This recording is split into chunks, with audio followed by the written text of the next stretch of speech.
आइए देखिए, सुनिए और समझिए अध्यात्म विज्ञान, नई दृष्टि, नई खोज। आध्यात्म विज्ञानी अहमदाबाद के स्वामी श्री कमलेशानंद जी के साथ। इस कार्यक्रम के प्रायोजक हैं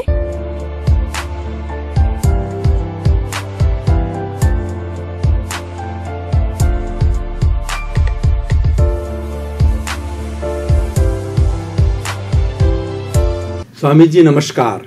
जय सच्चिदानंद। स्टूडियो में आपका हार्दिक स्वागत है, अभिनंदन है, सत्कार है।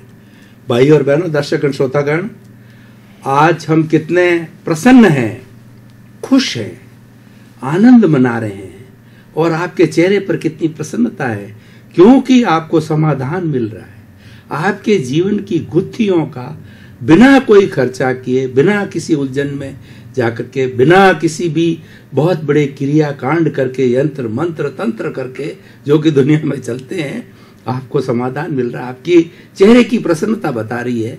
स्वामी जी, सभी श्रोताओं की तरफ से आपका बारंबार बहुत बहुत धन्यवाद। जय सच्चिदानंद। आज हम आप कुदरत के कानून को बहुत ज्यादा अपने केंद्र में रख रहे हैं। उस कुदरत से जुड़ा हुआ प्रकृति पूजा का मैं प्रश्न कर रहा हूं। मैं आपको हमारे भारतवर्ष के सबसे पुराने रिटन डॉक्यूमेंट, वेदों, उपनिषदों और उसके साथ त्रिपिटक है, हमारे आगम है और ब्राह्मण है, आरण्यक है, बहुत है। उनके अंदर प्रकृति की बात की, खास तौर से वेदों के अंदर, उपनिषदों के अंदर प्रकृति पूजा की बात जगह जगह आ गई है कि नदी, नाले, इंद्र देवता, जल देवता, अग्नि देवता, वायु देवता, पृथ्वी देवता, उसकी बहुत लंबी चौड़ी बात की है। यानी पृथ्वी, जल, अग्नि, वायु और आकाश जो मूलभूत हमारे 5 तत्व है, उसके देवताओं की पूजा की बात की है। पेड़ पौधों की बात की जाती, पीपल को तो आज भी पूजा जाता है, ऐसे नदियों को पूजा जाता है, पहाड़ों को पूजा जाता है। इस तरह से पूजा, प्रकृति से जुड़ी हुई सब चीज़ों की पूजा की बात कही गई है। तो बहुत अच्छा जो है हमारा उस वक्त में सोच थी, जैसी भी थी, उसको आपके मिशन से, आध्यात्म विज्ञान और आर्ट ऑफ डिवीजन से जोड़ करके हमें बताइए, ताकि हमारा समाधान होलिस्टिक हो जाए। बहुत बड़ी बात है, क्योंकि बात सही है कि हमारी भारतीय संस्कृति वैसे कुदरत के साथ जुड़ी हुई है। हर भारतीय लोगों का जीवन भी वैसे कुदरत के साथ ही जुड़ा हुआ था। कालक्रम के आधार से धीरे धीरे लोगों की सोच, लोगों को जीने का तरीका, खाना पीना, रहन सहन, वो पूरा कृत्रिम हो गया और आज इंसान मैकेनिकल यानी जड़ बन गया। जीवित होते हुए भी वो जड़ बन गया। उनके अंदर से सेंसिटिविटी कम हो गई, इंसानियत कम हो गई। इंसान साधनों के ऊपर इतना डिपेंडेंट हो गया कि उनके बिना वो जी नहीं सकते। आज इंसान इतना साधन के ऊपर डिपेंडेंट हो गया कि वो कहता है कि शादी नहीं करूँगा चलेगा, बच्चे नहीं होगा तो चलेगा, मगर मेरे को टीवी चाहिए, मोबाइल चाहिए, सब सुविधाएं चाहिए, वॉशिंग मशीन चाहिए, एयर कंडीशन चाहिए, कार चाहिए, उसके बिना मैं नहीं जी सकता हूँ।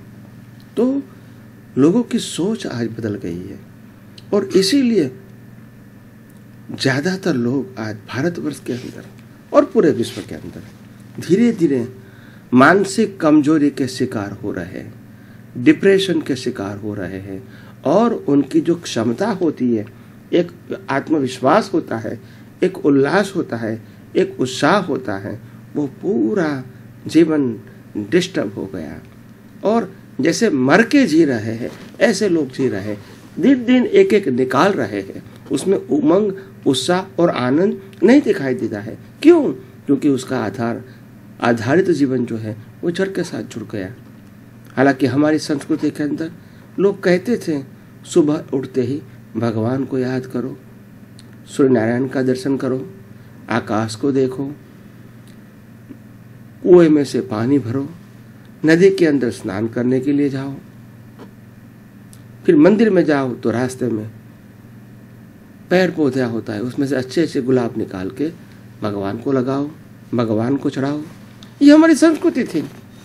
घर में काम भी करना है तो आजू बाजू पेड़ पौधे, पीपल, ये सब होना चाहिए ताकि हम इसको देख रहे, उनके सानिध्य में जिए। ये हमारी परंपराएं थी। रात को जब शाम को जब घर पे आते हैं तो भी खाना खा के हम रात की संध्या को अनुभव करते थे। हम रात को बाहर सोते थे, आकाश को देखते थे, चांद को देखते थे, तारे को देखते थे और दुनिया की जो विशालता है वो हम देखते थे। तो एक विशाल दुनिया के अंदर हम तो एक छोटे इंसान हैं, तो इसके अंदर हमारी जो अहंकार है, मैं कुछ हूँ, वो अपने आप लुप्त हो जाता था। हम दिन में भी सूरज को देखते हैं तो हम तो लगता है पूरे विश्व को प्रकाशित करता है। हम क्या है? हम कुछ नहीं है। एक प्रकृति के रूप में, एक इंसान के रूप में हम तो बहुत छोटे जीव है। आप समझे? तो ये अहंकार निकालना का एक साधन था। तो कुदरती जीवन जीने से आदमी अपने आप सहज बनता है, निरअहंकारी बनता है, निर्बल बनता है, पवित्र बनता है। कुदरत को देख के उनको मालूम होता है, जैसे पानी लोगों की प्यास बुझाने में सहाय करते हैं, पेड़ लोगों को फल देने में सहायक है, नदी अपना पानी दूसरों को देती है। आप समझे? सूर्य नारायण अपना प्रकाश दूसरे को देता है, चंद्रमा अपनी शीतलता दूसरे को देता है। धरती माता, आप इसकी कितनी भी खुदाई करो तो भी वो आपको धरती के ऊपर टिकाए रखेंगे, बचाए रखेंगे। तो ये सब कुदरत है। अगर कुदरत को देखते हैं तो अपने आप हमको भी लगता है हम तो छोटा सा इंसान है, हम भी अपने जीवन में कुछ न कुछ जीवित व्यक्तियों के लिए कुछ करें। तो इसीलिए हमारी संस्कृति जो पहले थी वो बहुत ही साधु संत और सन्यासियों के विचारों से, आदर्शों से भरी हुई थी और जो भी उन्होंने बात बताई थी वो उनके जीवन में प्रैक्टिकल था और इसीलिए उनके बात के अंदर वेट था, पावर था। मगर आज साधु संत और सन्यासी और समाज सेवक ज़्यादातर लोग आज कैसे हो गए? साधनों के आदी हो गए और इसीलिए उनके जीवन में जो कुछ सरलता थी, सहजता थी, व्यक्ति के प्रति प्रेम था, व्यक्ति के प्रति कार्य करने का एक आनंद था, वो खत्म हो गया। सामने वाला का नहीं देखेंगे, हर व्यक्ति कहेंगे टाइम हो गया, अभी मैं काम नहीं करूँगा, आपको ये टाइम आने का है। ये नहीं सोचते कि सामने वाला व्यक्ति बेचारा गरीब है, उनके पास पैसा नहीं है, कहाँ से भी वो चल के आपको मिलने के लिए आया है और वो आपके पास कुछ आशा लेके आया है। तो हमारी फर्ज होती है इंसान के नाते कि समय को नहीं देखो, उनकी तकलीफ को देखो, इसको मिटाने का प्रयास करो। यही इंसानियत है। आप समझे? समय तो हमने बनाया है, समय की घड़ी हमने बनाई है, समय की घड़ी कुदरत ने नहीं बनाई है, हमने बनाई है।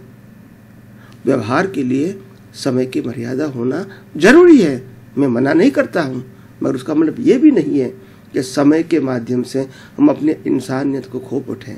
और जो व्यक्ति आज प्रॉब्लम में है, मुश्किलें में है, इसका हम सॉल्व नहीं कर सके और घड़ी बताए, ये अच्छा नहीं है। तो आओ हम सच्चा इंसान बनने की कोशिश करें, अपना जीवन हो सके इतना कुदरती बनाने की कोशिश करें, जीवन कुदरत के साथ जीने की कोशिश करें और भौतिकता का हम कम से कम उपयोग करें और इंसान के साथ इंसानियत से जिए। यही मेरी प्रार्थना है आप सबको। स्वामी जी बहुत बहुत धन्यवाद। प्रकृति के साथ जुड़े रहने के लिए, लाइव चीज़ों के साथ जुड़े रहने के लिए, जड़ से जितने आवश्यकता उतना ही काम करने के लिए आपने परामर्श दिया, बहुत बहुत धन्यवाद। स्वामी जी, एक सामाजिक जो हमारा बहुत बड़ा कहना चाहिए एक जो अव्यवस्था है उसके बारे में बात करना चाहता हूँ कि सही व्यक्ति को अगर उसके साथ कितना अन्याय होए उसको न्याय मिलना चाहिए, क्योंकि वो सही है, सही बात कह रहा है और सत्य को तो प्रश्रय देना ही चाहिए। परंतु सत्यवादी व्यक्ति बेचारा जिसके पास इतने साधन नहीं है तो वह त्रस्त हो जाता है अन्याय से, उसकी संपत्ति कोई हड़प लेता है या उसके साथ के अंदर कोई बेईमानी करता है, उसके पैसे हड़प लेता है या कोई बुरा व्यवहार कर देता है, खेत के बारे के अंदर किसी भी चीज़ के बारे में अन्याय हो जाता है। सब प्रयास करता है पारिवारिक स्तर पे, पंचायत के स्तर पे, लेकिन उसको कोई भी जो समाधान न मिलता तो वो न्यायालय जाता है, न्यायालय में वकील करता है और वहाँ पर भी लंबे समय तक वह जो है वो सारा अपनी शांति को शांति में बदल देता है, ये लाओ वो लाओ, और आखिर गहराई में जाके देखें जुडिशरी भ्रष्ट हो गई। न्याय करने वाला ईश्वर का नुमाइंदा वो भ्रष्ट हो गया। साधन संपन्न व्यक्ति के फेवर में वो निर्णय दे देता है, वकील मिल जाते हैं, दोनों वकील मिलकर के सही व्यक्ति को सही न्याय नहीं मिल रहा है। ऐसा ईमानदार व्यक्ति कहाँ जाए, थोड़ा आप बताएं आर्ट ऑफ द विजन से और जो आध्यात्म विज्ञान के विजन से सही व्यक्ति क्या करे। ये सही बात है कि आज समाज के अंदर अच्छे इंसान को जीना दुष्कर हो गया है। इनको अच्छाइयाँ बचाना बहुत तप की बात है, बहुत संयम की बात है, बहुत संघर्ष की बात है। और अच्छे इंसान को अगर अच्छा समाज में रहना है, समाज के साथ रहना है, तो उनको इतना संघर्ष करना पड़ता है कि आम आदमी सोच नहीं सकता है। मगर उसमें गलती किसकी है ये समझने की ज़रूरत है। आज पूरा समाज गलत रास्ते पर चल रहा है। गलत करने वाला तो गलत है, मगर गलत करने वाले को गलत करवाता है वो भी गलत है, और गलत कर रहा है उसको सही कह रहा है वो भी गलत है। यानी करना, करवाना और अनुमोदन करना, ये तीनों व्यक्ति आज गलत रास्ते पर है और इसीलिए समाज भी गलत रास्ते पर है। तो जो अच्छे व्यक्ति हैं, कोई व्यक्ति अगर ऐसा कहेंगे कि मैं अपने जीवन में सत्य बोलूँगा और सत्य के बिना कभी झूठ नहीं बोलूँगा, ऐसा बोलेंगे तो लोग क्या कहेंगे, ये तो पागल है। क्या सब सही बताना जरूरी है? दुनिया में तो चलता रहता है। तो कहने का मतलब ये है, आज समाज के ज़्यादातर लोग ही ऐसा मानते हैं कि झूठ बोलो, कपट करो, ईर्ष्या करो, अहिंसा करो, कैसे भी करके साम दाम दंड और भेद से अपना काम निकाल दो और उसी में ही अपनी बहादुरी है, चालाकी है, होशियारी है, ऐसा लोग मानते हैं। लोग सपोर्ट भी करते हैं, लोग ऐसा काम करवाते भी हैं। तो इसीलिए समाज तो ऐसा है। तो समाज में तो आपको बहुत कम लोग अच्छे दिखेंगे क्योंकि उनकी माइनॉरिटी है और उनका पूरा जीवन संघर्ष में है। मगर मैं ऐसे सच्चे मार्ग पर चलने वाले सभी इंसान को एक एश्योरेंस देना चाहता हूँ कि कुदरत के घर देर है, अंधेर नहीं है। कुदरत के घर देर है, अंधेर नहीं है। आखिर जो व्यक्ति सत्य के मार्ग पर चल रहा है, ईमानदारी के मार्ग पर चल रहा है, इंसानियत के मार्ग पर चल रहा है, उनका ही विजय होगा। हो सकता है ये अवतार में हमको इनका रिजल्ट देखने मिले या न भी मिले, हो सकता है, मगर रिजल्ट कुदरत अवश्य देगी। और जो लोग बुरा कर रहे हैं, करवा रहे हैं और इसको अनुमोदन कर रहे हैं, उनको भी शिक्षा कुदरत अपने आप करेगी। और इसीलिए मेरा मत तो ऐसा है कि आज कलयुग के अंदर मोर देन 40-45% लोग रीबर्थ लेके 2 में से 4 पाव में जाने वाले हैं, क्योंकि उनके करतूत ही ऐसा है, उनकी सोच ही ऐसी है, उनकी भावना ही ऐसी है। इनमें से इंसानियत चली गई है तो वो इंसान कैसे बनेगा? आप समझे, जब इंसानियत चली जाती है तो इंसान कैसे बनेगा? आज तो इंसान के रूप में है, मगर इंसान के रूप में जीने के बाद भी इंसानियत चली गई है। तो मैं इतना ज़रूर कहूँगा, ऐसे व्यक्ति चाहे कम है या ज़्यादा है, मगर ऐसे जो भी लोग समाज के अंदर है, कुदरत के घर देर है, अंधेर नहीं है, वो सब लोग एनिमल में जाके खूब परिश्रम करके यही समाज को हेल्प करेगा। तो इसीलिए जो भी लोग सच्चे हैं वो अपनी सच्चाई बनाई रखें, चारित्रवान बने रहें। आम लोग वो सच्चाई बनाने के लिए उसको सहयोग करेगा तो उनके लिए भी अच्छा है। और जो लोग सच्चे मार्ग पर चल रहे हैं उसका अगर मैं अनुमोदन करूँगा तो भी कुदरत मेरे को अच्छे अनुमोदन का फल भी देंगे। बुरे का फल बुरा होता है, करना, करवाना, अनुमोदन करना, और अच्छे का फल अच्छा होता है, करना, करवाना और अनुमोदन करना। तो हमको ये देखना है कि दुनिया में दो तरह के लोग हैं। ज़्यादातर लोग आज मेजोरिटी में आज बुरे लोग हैं, बुरी सोच वाले लोग हैं, बुरे आशय वाले लोग हैं, बुरा करने वाले लोग हैं और इनको सपोर्ट करने वाले भी लोग हैं। कम लोग ऐसे हैं जो अच्छे हैं और अच्छे व्यक्ति को सपोर्ट करते हैं। कोई बात नहीं, देर है अंधेर नहीं है। धीरज रखने की ज़रूरत है, धैर्य रखने की ज़रूरत है, थोड़ी स्थिरता बनाए रखो, आपका भी जीवन उत्तम और मंगलमय बनेगा। बहुत बहुत धन्यवाद स्वामी जी। आपने न्याय, जो न्याय की गुहार कर रहा है, उसको किस तरीके से धैर्य रखना चाहिए, किस विधि से चलना चाहिए, इसके बारे में बताया। बहुत बहुत धन्यवाद स्वामी जी। आप फरमाते हैं कि श्वास की भी व्यक्ति को लेने की स्वतंत्रता नहीं है और हमारे मन वचन काया 5 इंद्रियों से जन्म से मृत्यु तक व्यक्ति जो कुछ भी कार्य करता है वह सब कुदरत के कानून के अंदर संचालित होता है। कुदरत ही करती है, उसका नियंता कुदरत है। तो स्वामी जी, व्यक्ति जब जन्म लेता है, जिसको समझ आती है, उसके बाद में बड़ी बड़ी 7 पीढ़ी की प्लानिंग करता है। ये करना है, वैसे करना है, इतने बच्चे, इतने मकान बनाना है, इतनी शादियां करनी, उसको इंजीनियर बनाना है, चार्टर्ड अकाउंट बनाना, इतना बड़ा बिजनेस, मतलब कितनी कितनी कितनी कितनी कल्पना है। वो पिटारा बहुत बड़ा है।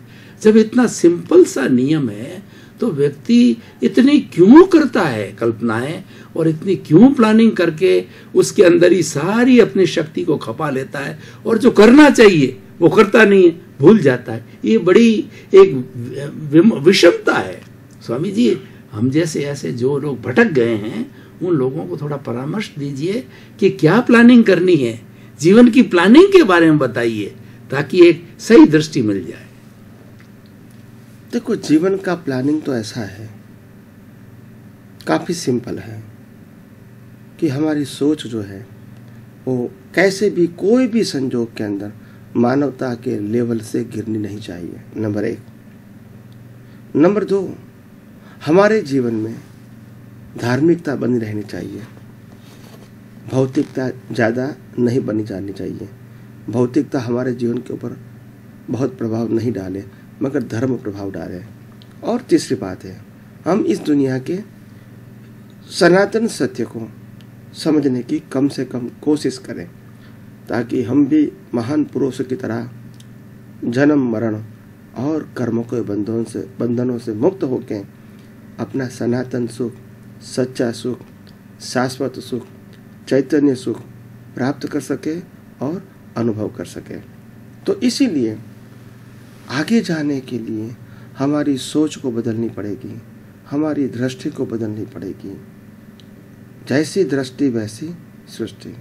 आज लोग जी तो रहे हैं मगर पजल के साथ जी रहे। क्यों ऐसा होता है?